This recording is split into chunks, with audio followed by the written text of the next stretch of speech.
Hey guys, we're at Bush Hall in London. I'm joined by Mr. Jimmie Allen. How you doing, Jimmy? Man, doing good. How are you? I'm good, thank you. It's good to see you. It is good to be seen. Welcome to the UK. Thank you. Looking forward to playing my first show here tonight. It's gonna be good times. You enjoying exploring the area? I know you've just been to Westfield doing some shopping. Went to Westfield, did some shopping because there's a few stores that in the U.S. we can buy online, but can't really kind of go in the store and touch the product. So it felt good to kind of go in and kind of put my hands on the stuff and bought a few things. So. That's good stuff. So you're on tour with Chase Rice this week. Yes. So how long have you known Chase, and is it like how do you feel about going on the road with him? When I got the call that we're gonna do these shows over here, I was super excited because I've been wanting to come over here for a long time, and to be able to come with someone that's on the same label, and it's been cool. You know, we've played a few shows together and gotten to know each other over the last few months. So. Yeah, I mean, you must have a lot of friends over in Nashville as well who've come over to the UK. I mean, everybody who comes over here speaks so highly of the audiences and the way people connect with the music. So have you heard a lot about?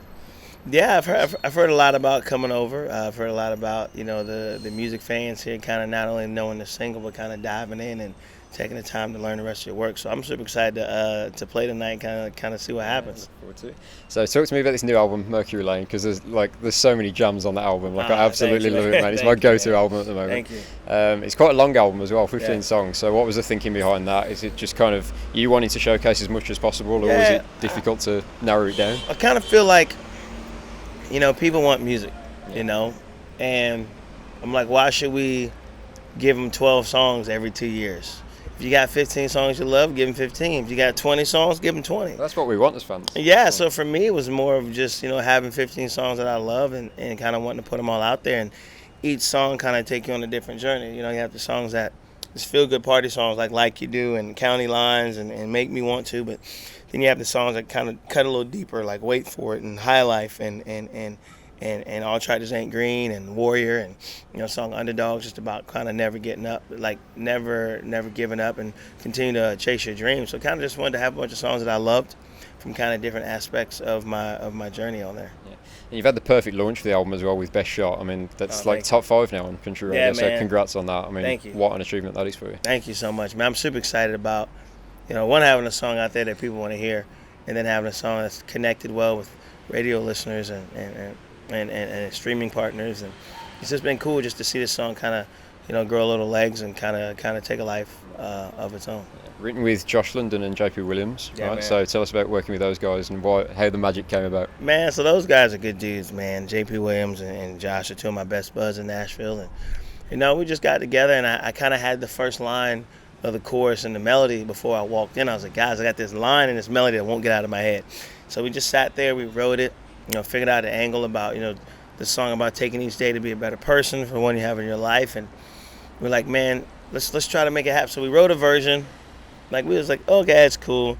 Went back a couple weeks later, rewrote the second verse, and then came back a month later, rewrote the bridge, recorded one version, didn't like it, recorded a second version, didn't like it.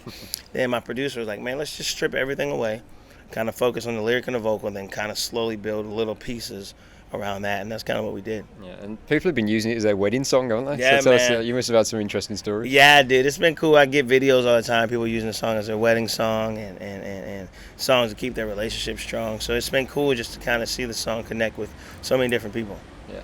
Now, correct me if I'm wrong, with the album you co-wrote 8 songs and 7 of them were outside songs, is that right? So when you're looking for these outside songs from other songwriters, what's the criteria for a Jimmie Allen song? For me, it's not really a set criteria. I just have to feel it connect with something personal to me, because I'm a very, everything I do is strategic, and when I sing a song, I kind of want it to tie in to myself like I wrote it. So that's just kind of what I look for. I just listen to songs, and I don't really worry about who the writers are. I don't even want to know who the writers are. I just want to hear the song, because I feel like a lot of times you can judge a song by the writer. Yeah.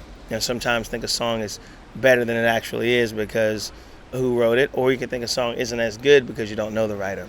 So I just want to hear the songs, and kind of go from there. Well, speaking of well-known writers, How to Be Single, one of my favourite tracks on the record, Jimmy Robbins, Natalie Hembeat, Shane McAnally. I mean, what a team that is. I mean, to have a song like that on your record from people like that. I didn't even know they wrote it until afterwards, because I just listened to a bunch of songs. I was like, I like this one. And then I didn't find out who wrote the song until about a week later. Right. So yeah, I purposely was like, don't tell me who writes the songs. That's like the best possible team in Nashville to write in that one. Oh yeah, that's a good song. That's a good writing team right there. And also, Boy Gets a Truck as well. I want to speak to you about that one because that was actually my favourite song on Keith Urban's record, the Ripcord album, and I absolutely love your version of it as well. So tell us how that song came to you and how that ended up being on the album. So my manager, Ash Bowers, wrote that song with a friend of his, Aaron Schurz, and I heard it and I kind of fell in love with it. And once I saw that Keith wasn't going to make it a single, me and my band started playing it live.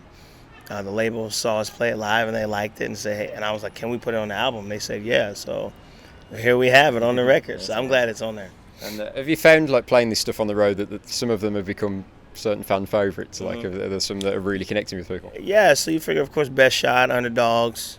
I got a song called Happy Hour that's not on the record, but it's on my Slow Lower sessions. That song, people scream that from the audience, play Happy Hour. That one, County Lines, Make Me Want To. I've been getting a lot of requests since the album came out to play All Tractors Ain't Green. Yeah. So it's been pretty cool. That leads me on to the next question, because I was going to ask about that. And there's a real personal edge to the whole album, but that one in particular it kind of represents you and represents the whole project, doesn't it? For sure. Yeah. For me, that song, I wanted to write a super personal song, and then for me it was about being told I couldn't do country music because of what I look like and where I'm from, and then it's also for people that get told they can't do certain things because of what they look like or what they're whether they're a guy or a girl or where they're from. It's more about, hey, you can do whatever you want as long as you believe in yourself, and you have to accept the fact that we're all different first before everybody else does. So. That's awesome. And when you get back, you're going on tour with Kane Brown, am I right? Yes, we go Scotty McCreery first. Scotty McCreery, Kane Brown's next year. Yeah, Kane Brown's next year. So you must be super excited about those opportunities. Yeah, I'm looking forward to hitting the road. It's gonna be fun times. Got a bunch of cool stuff planned out for the live show with the full band. So good stuff. Lucky people over in the States going to get to see that. They're very lucky people in the States going to get to see that. We need to bring that over here. Yeah, we need to bring that over here. But in terms of the UK, what's the strategy for you? Are you going to keep coming over here and trying to build this fan base and really make a commitment to the UK? Oh, for sure. Yeah, I would love to keep coming back over here. Talk to different radio and media and just play shows and just try to connect and build some listeners over here. Good stuff. Well, Jimmie, enjoy your time in the UK. I will do. Appreciate your time as thanks always, so much for having me. We'll speak to you next time you come over. Thanks. Take it easy.